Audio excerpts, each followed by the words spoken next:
Hai semua dan selamat datang ke sesi kupasan kita kali ini.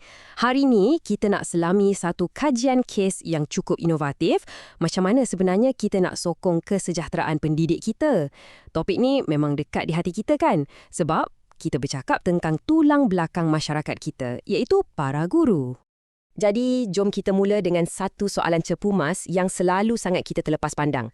Masa cikgu-cikgu ni sibuk menyokong anak murid mereka, siapa pula yang sokong mereka? Sebenarnya, ini satu kelompongan yang sangat besar dalam sistem pendidikan moden kita. Kita selalu nak guru bagi yang terbaik, tapi jarang kan kita tanya tentang sistem sokongan emosi dan mental mereka sendiri. Okey, untuk kupasan kali ini, kita akan tengok struktur kajian ni langkah demi langkah. Kita mula dengan cabaran pendidik, kemudian inovasi berasaskan nilai ni macam mana ia dibangunkan, objektifnya dan impak sebenar kat sekolah. Okey, bahagian pertama, cabaran pendidik abad ke-21. Kita nak tengok realiti beban yang terpaksa digalas oleh cikgu-cikgu kita sekarang. Sebab hakikatnya, seperti yang anda nampak kat sini, cabaran cikgu zaman sekarang memang bukan biasa-biasa. Ramai yang berdepan masalah hilang motivasi dan letih emosi yang teramat sangat. Yelah, nak urus ragam budak dalam kelas lagi, dengan beban kerja yang buat tahap stres tu naik mendadak. Dan benda ni bawa kita kepada satu dilema yang sangat berat. Guru ni sebenarnya pikul tanggungjawab berganda. Mereka bukan sekadar mesin yang suap ilmu, tapi merekalah pembina watak pelajar. Cuba bayangkan, mereka kena urus stres dan keletihan mereka sendiri. Tapi dalam masa yang sama, terpaksa sentiasa kuat untuk bina daya tahan emosi anak murid. Memang luar biasa beban ni kan? Jadi, macam mana nak selesaikan? Masuk bahagian kedua. Inovasi berasaskan nilai. Penyelidik tampil dengan satu idea yang memfokuskan kepada penyelesaian masalah tadi. Dan inilah hasil inovasi tu. Satu e-buku interaktif yang dipanggil 20 Inspirasi Asmaul Husna untuk Pendidik. Menarik kan? Ia direka khusus secara digital supaya cikgu-cikgu boleh terus akses panduan rohani dan praktikal ni hanya dari hujung jari dorang. Okey, untuk faham macam mana modul ni berfungsi, kita kena faham dulu asasnya. Asmaul Husna ni merujuk kepada 99 nama Allah yang indah. Ia bukan setakat nama untuk disebut-sebut tau, tapi ada prinsip ketuhanan yang sangat mendalam dan menyentuh setiap sudut kehidupan, termasuk ketenangan jiwa kita. Jadi, daripada 99 nama ni, penyelidik tapis dan pilih 20 nilai yang paling relevan dengan realiti tugas harian seorang pendidik. Seterusnya, bahagian ketiga, kita nak tengok macam mana asas kerohanian ni diterjemahkan kepada objektif pendidikan yang jelas dan selari dengan matlamat global. Perkara paling penting yang anda kena tahu, modul ni bukan setakat untuk cikgu muhasabah diri kat rumah. Tidak. Ia sebenarnya menyokong matlamat global yang jauh lebih besar. Di peringkat kelas, ia bina daya tahan guru dan sasiah pelajar. Tapi kalau kita tengok gambaran yang lebih besar, inovasi ni secara langsung menyokong matlamat pembangunan mampan atau SDG dunia, khususnya SDG 4 untuk pendidikan berkualiti dan SDG 16. Memang impak makro habis. Okey, bahagian keempat. Macam mana pula modul digital ni dibangunkan daripada sekadar idea kepada platform digital yang sebenar? Pembangunannya tak dibuat sembrono tau. Mula-mula, diorang buat tinjauan literature yang sangat terperinci tentang kaitan Asmaul Husna dengan pembinaan karakter. Lepas tu, barulah diorang pilih 20 nilai yang paling tepat. Contohnya, sifat Ar-Rahman, iaitu yang Maha Pemurah, dan Al-Hakim, yang Maha Bijaksana. Selepas tu, semua nilai ni digabungkan ke dalam platform Google Sites, siap dengan video dan audio lagi supaya lebih interaktif.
Tapi, teori saja tak cukup kalau tak diuji secara realiti, betul tak?